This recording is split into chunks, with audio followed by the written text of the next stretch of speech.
Brandon, what were some of the things you had to consider when making out the lineup with Hayes off the IL, but there's no DH? And was part of it that you looked at right-hander on the mound tonight, lefty tomorrow? Yeah, all those things. Yeah, no DH. Lefty tomorrow with a day game, with a day off after. So you'll see almost all the right-handers in there tomorrow. Look at the splits, look at the starters. So it's just going to be it's a mix and match every day, and the more depth, the better. In National League type of game, you could see these guys that are on the bench come up in big spots and stay in the game. So it's gonna be fun. Brett?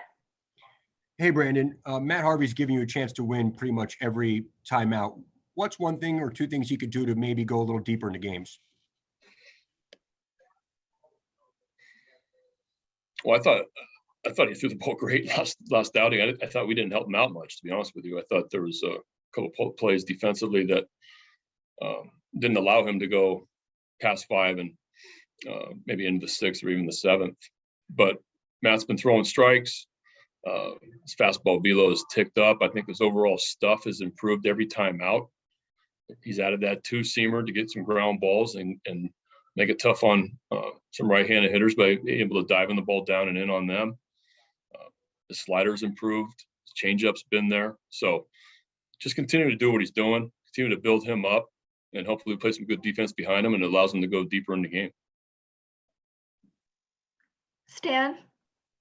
Brandon, I'm happy to ask this question before a game, so there's no angst after a game. You've been around this baseball game of baseball for a long time.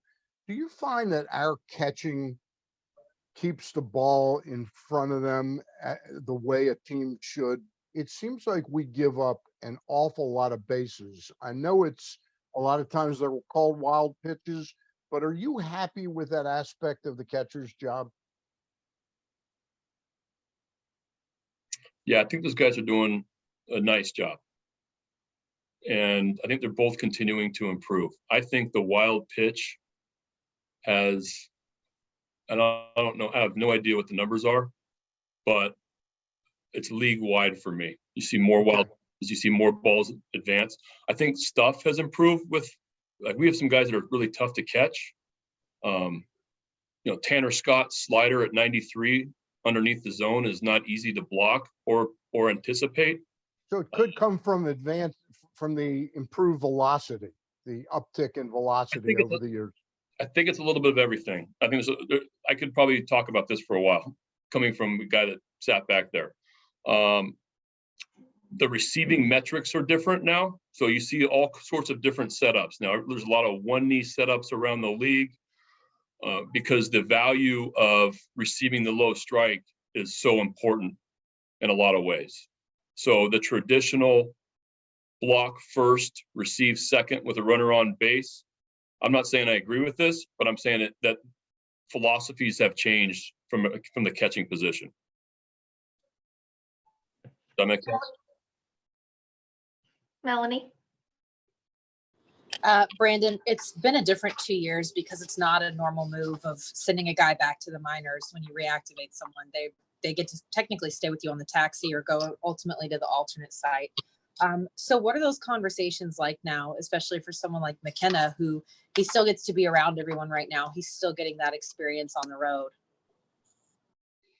Yeah, sent Ryan back to the alternate site, but he's staying with us to stay with us on the trip for one more day. Just explained to Ryan, I thought he did a really nice job in kind of the short sprint that and how I used him. Really trust his defense late. I thought he took some really good at bats in the start that he had against Seattle. I like his base running. Put the possibilities of being a good base runner.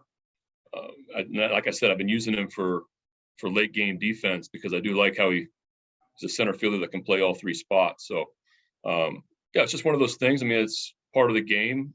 Explain to Ryan why we're doing it, and to go down and put up some big numbers. Hopefully, AAA season starts and he's there to play well and to put pressure on everybody and show everybody that he's a major league player.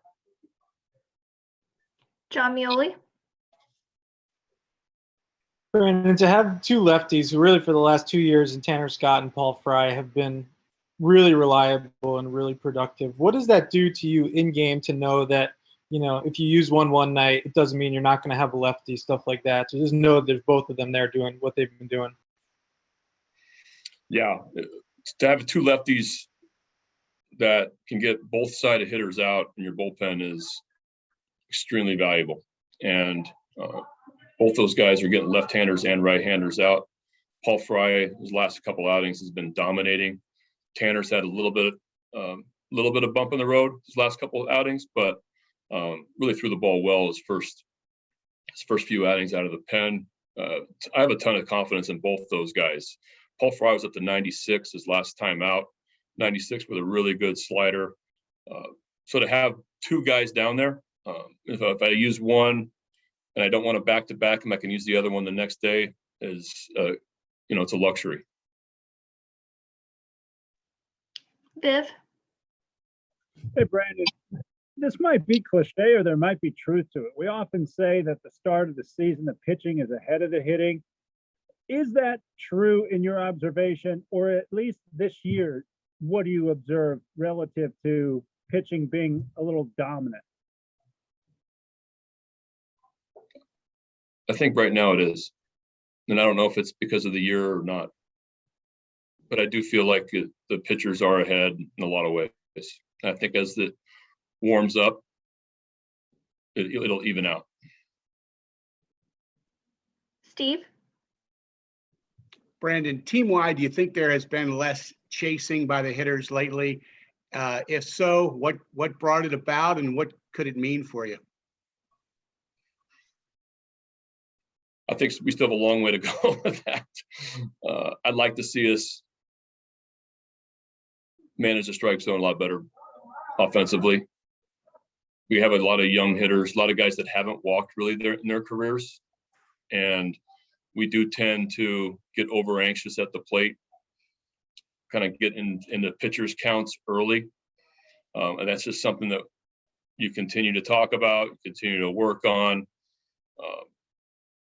And these guys will improve as they get older and they pile up more at bats in their major league career. But I think especially the younger guys that are not off to the start that they want to, then all of a sudden you start expanding the strike zone even more.